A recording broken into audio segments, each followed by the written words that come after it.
Sarah Bond doubles down on the future of Xbox hardware and how it is important for them in the future. The Xbox Partner Showcase has been announced. What can we expect and when is it? Obsidian talks about AI and how they have not used any of it within their games. The Game Awards.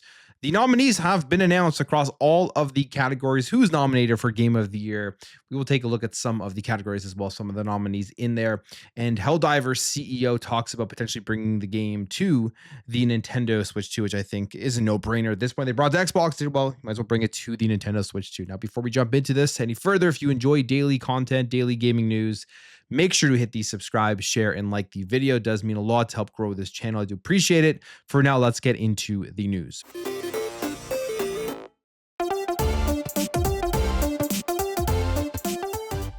So as we know, the Xbox hardware is coming. There is a next generation. You still have major influencers, major people with tons of followers talking about how there is no Xbox console going forward. This is going to be the last generation of hardware. It's actually crazy.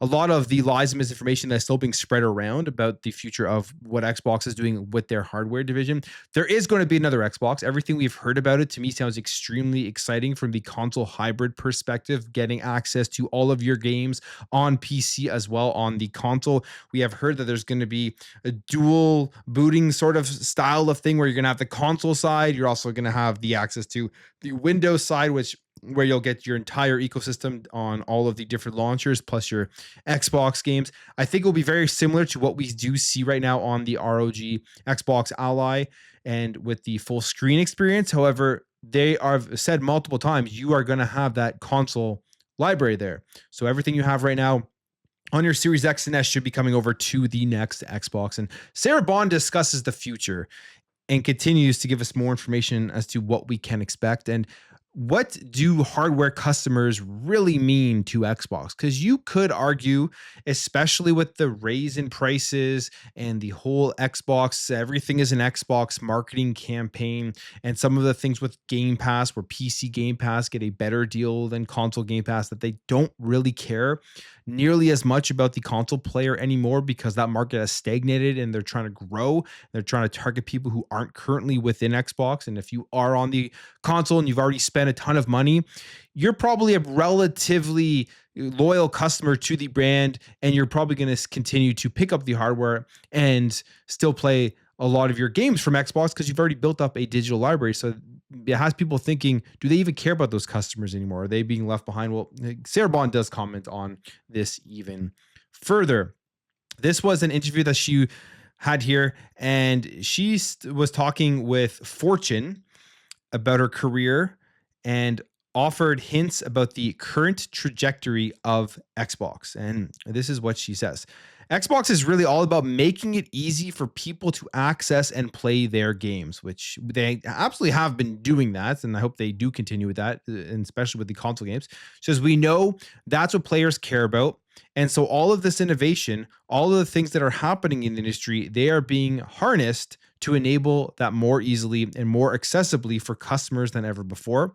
All of these things are potential disruptions if you look at it another way and say, hey, I want to actually keep the status quo, but they're actually things that the player really wants. They're true unlocks. So we do talk about on social media a lot, whether gamers and Xbox gamers actually want any of this. I think there's definitely a hardcore fanboy side of gaming on social media, really kind of limited to that.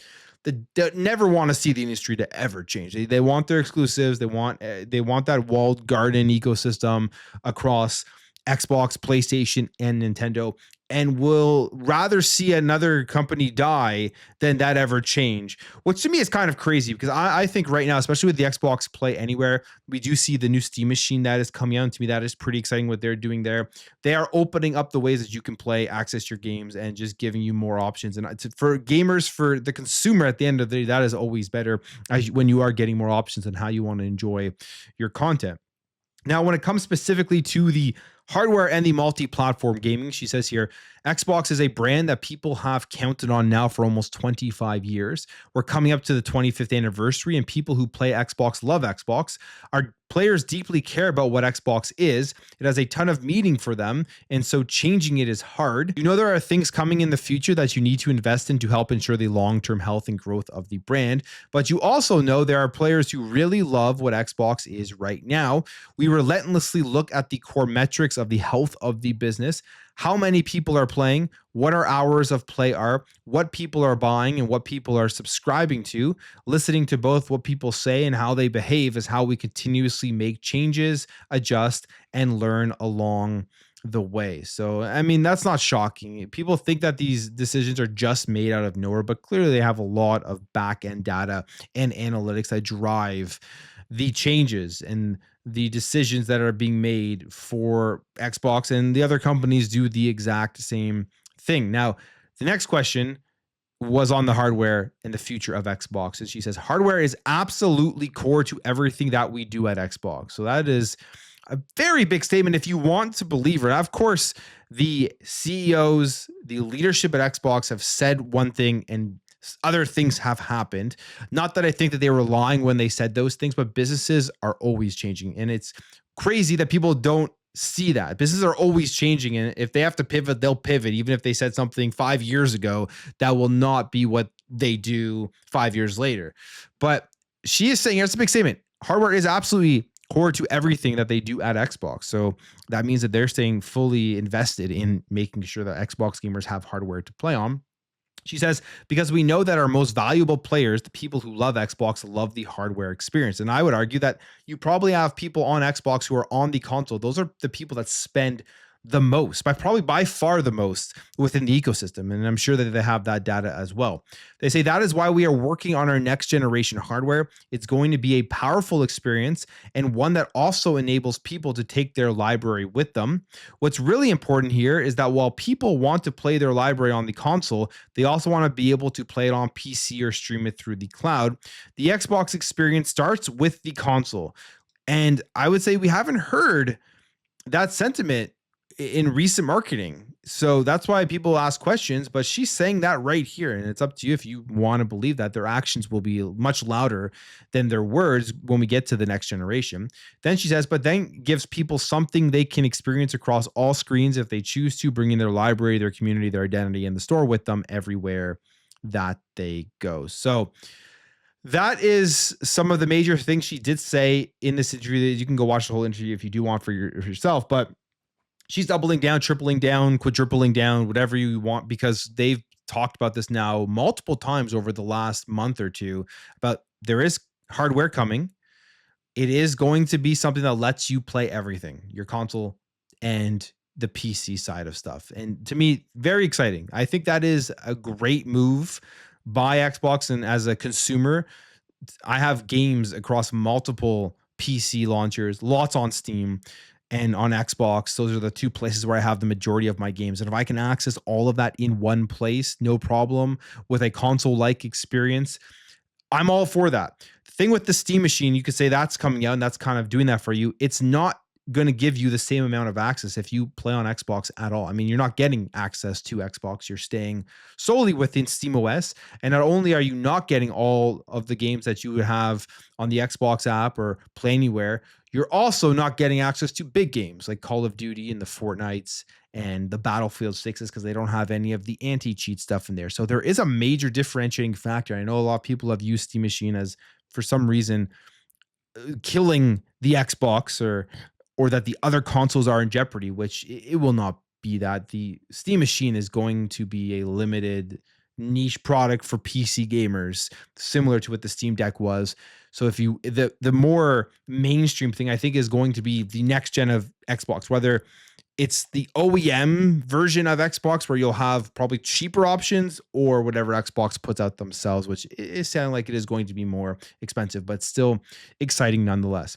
And one of the big selling points of Xbox and the next generation is Xbox Play Anywhere. We've heard the rumors now for a while. It's been officially confirmed. The Xbox Partner Preview is coming, and it is actually coming in 2 days. So this week we're going to see more from the Xbox partner preview. And they've already told us some games that are going to be there, and they're all play anywhere, which is exciting. It's already a massive win, I would say, for this, because a huge game, 007 First Light is Play Anywhere. Tides of Annihilation, they showed this off, I believe, at the Xbox Showcase or one of their shows this year.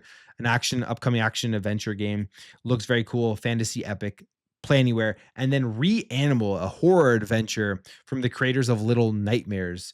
Those are also Play Anywhere. But they do say this event is coming Thursday, November 20th at 1 p.m. Eastern Standard Time, and will include news on upcoming games from partners including IO Interactive, Tencent, and THQ Nordic, plus some brand new reveals and Game Pass announcements. So that's always fun when there are Game Pass announcements coming.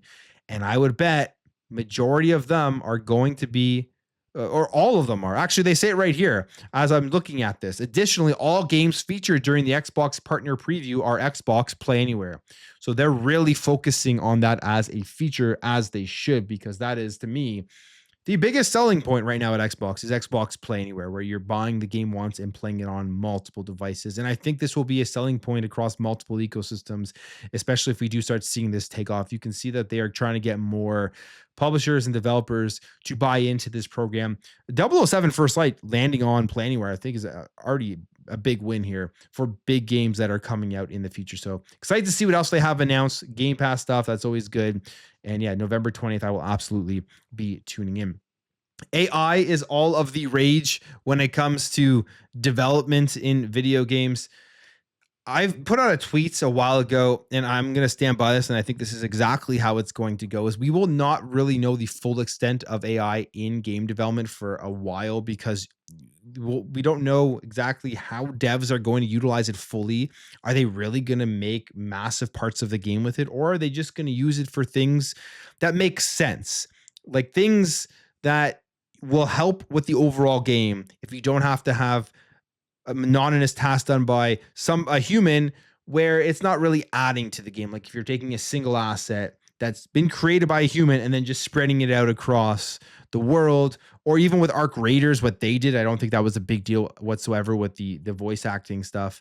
And if you do that type of stuff with games, it helps along with the game development. It helps the games get out faster and saves them a bit of money so they can take resources and put it into the parts of the game where humans do need to be involved to make the game better. I don't think that is going to be a bad thing overall, but we won't know the extent of how it's going to be used, and we will probably get almost no objective reporting at all from the game journalist on AI. We're already seeing this with the Eurogamer review of Arc Raiders. There will be almost no objectivity, so you'll kind of have to figure all of this out yourself. It'll be hard to figure out how big AI is going to be in gaming, but I do think it will have a relatively big effect.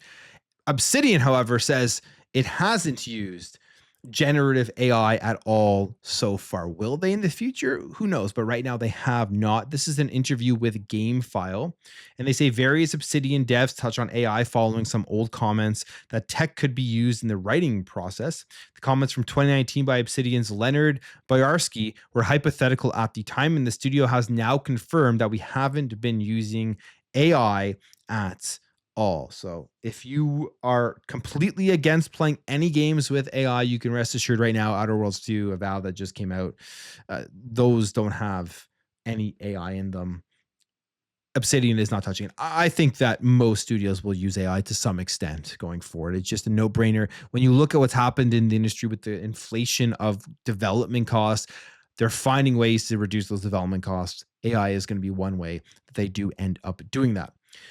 Game Awards, December 11th. This is this year's event. We have the nominations here for all of the awards. I'm not going to go through them all because there is a significant amount of awards, as they always do have at the Game Awards. But we got all the nominations. Here are the Game of the Year nominations. And I think this list is pretty good. Like, it's pretty spot on. You have Claire Obscure Expedition 33, Death Stranding 2 on the Beach, Donkey Kong Bonanza, Hades 2, Hollow Knight Silksong, Kingdom Come Deliverance 2.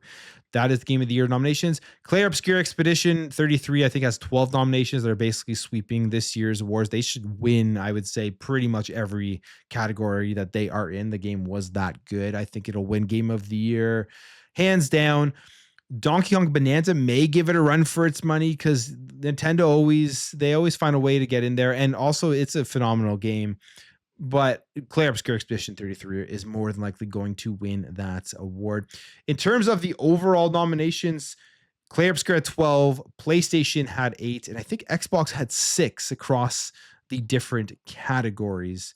So that's where that is. Valve was nominated for RPG, so was The Outer Worlds 2 for Best RPG of the Year. So they did very good in what the Xbox division really does good, which is RPGs and first-person shooter stuff. They have so many of those. So I think that's a pretty successful year for them. But it should be a good show. I was going through all of the nominations. Nothing here stands out as crazy or wrong or shouldn't be there. So I think this year's show will be interesting. And for me, I say this, and of course I do appreciate all of the work that the devs put into their games, but I really, if I'm being honest, watch the Game Awards for the announcements. What big game is going to be announced at this year's show that will shock everybody? Could we actually see Half-Life 3 at this year's Game Awards, as that has been in the rumor now for a while that it is going to be announced in the next couple of weeks? In the next few weeks or so is the Game Awards, where December 11th does end up coming through. And finally, Helldivers 2, we know it landing on Xbox, even just from the recent financials from PlayStation, had a great effect on this game. The crossover with Halo did a lot of good work as well, so you would expect that they're going to continue to try to get this game to more platforms, and Sony is okay with this. They're going to okay it all. If they let it on Xbox, they're going to let it in more places. Well, Helldivers 2 CEO comments on a Switch 2 port. I think this game would be perfect on the Switch 2, handheld mode and everything. It should happen, in my opinion. But this is comments here coming through the latest episode of the Game Business Show with Christopher Dring. He interviewed Shams Georgiani, the Arrowhead CEO, and spoke about a Switch 2 version for the game, which Georgiani responded stating, we'll see. That's, again, above my pay grade by a couple of tiers. And I think what he is insinuating here is, yeah, there's people above him at PlayStation and at Sony that would have to okay that. The only thing I would say is that we always look at PlayStation versus Xbox, but in Japan, it's PlayStation versus Nintendo, which you could argue is almost a more important market for them to want to dominate. So if they can keep their competitive advantage in any way by not putting a game on the Nintendo Switch 2, a console that is not going to ever put any Nintendo games on a PlayStation, then they may not do it. So we'll see. But I think Helldivers 2 should end up going there. It's just better for the devs, and it would be a great game on the handheld, and I'd probably check it out on the Switch 2 as well. But I'm going to end the video there. If you did enjoy this video, hit that thumbs up. If you are new here, hit that subscribe, and I'll catch you guys in the next video.